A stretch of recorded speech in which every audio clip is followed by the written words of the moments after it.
We continue with the broadcast this morning right here on Salam Media, and it's a time of the week where we bring you eThekwini Secure. It's Crime Talk, our weekly edition, and we're going across now to be joined by Mohammed Batman Ismail. Mohammed, assalamu alaikum wa rahmatullahi wa barakatuh, and welcome.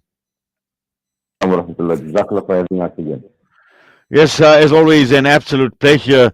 Mohammed, how big a problem is the question of people becoming vigilantes and vigilantism?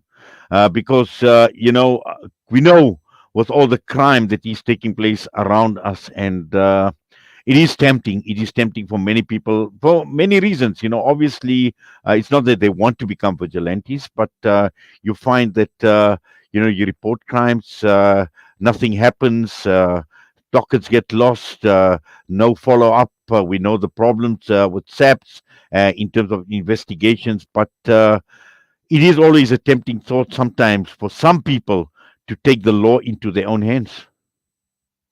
Absolutely, and vigilantism, we discourage vigilantism completely in any of our structures, starting with the CPS and all the way down or up, whichever way.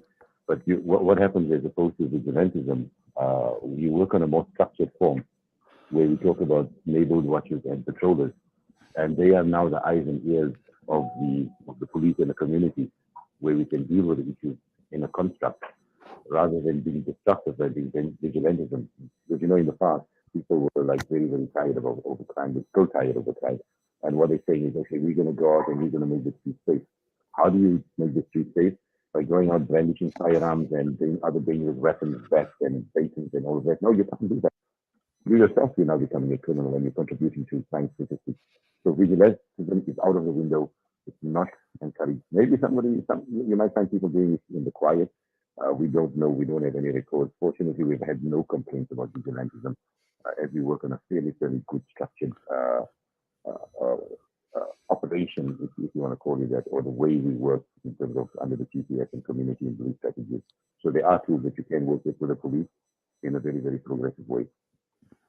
Yes. Now, just looking at reporting of crime in a general, now whether we're talking about small or big crimes, and I think usually you'll find that many times big crimes obviously get reported, but at times we find that the smaller crimes to be very insignificant, and saying that, what, do we really have to report this? What is going to come out of it? What are your thoughts, Mohammed, on just reporting crime in general?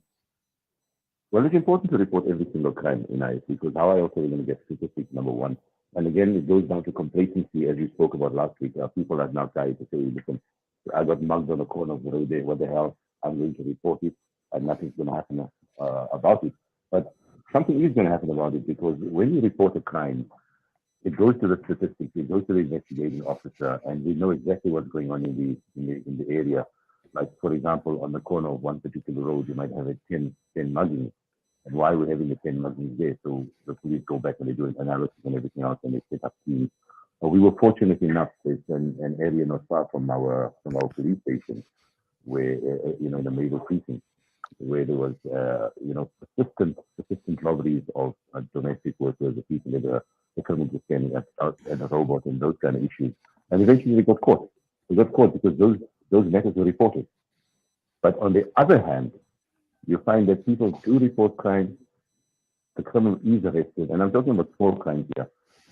The criminal is arrested, he comes to court, the police look for the victim to come to court and to give to lead evidence, and they don't do that. So the criminal goes free. And whose fault is that? We've allowed the criminal to go free, yet we complain about crime.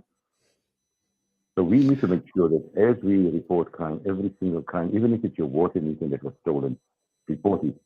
Let it go towards the statistics, and police will then do the investigation accordingly. And when a suspect is arrested and appears in court, go to court, lead evidence, and let them get a jail sentence. It's important.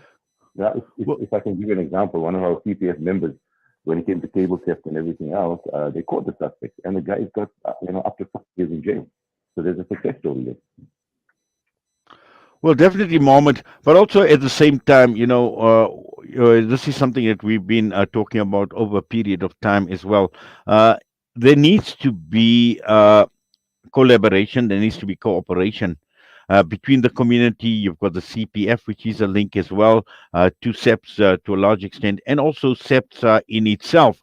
And also looking at SEPs and how they work and how they operate. Now, sometimes we know it is a painful process, and it does take a bit of time. It takes a bit of sacrifice to go out to SEPs to go and report a crime, queues, the time it actually takes to fill out documents and all sorts of things.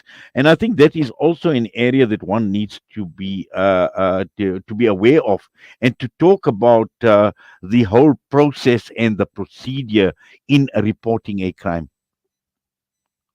There's always going to be processes and procedures, right? And I think we need to have patience when it comes to that, because there's no quick solution to that. When you go to the police station, you might find in the community service center there might be 2 or 3 policemen, and they've got to deal with 10 people.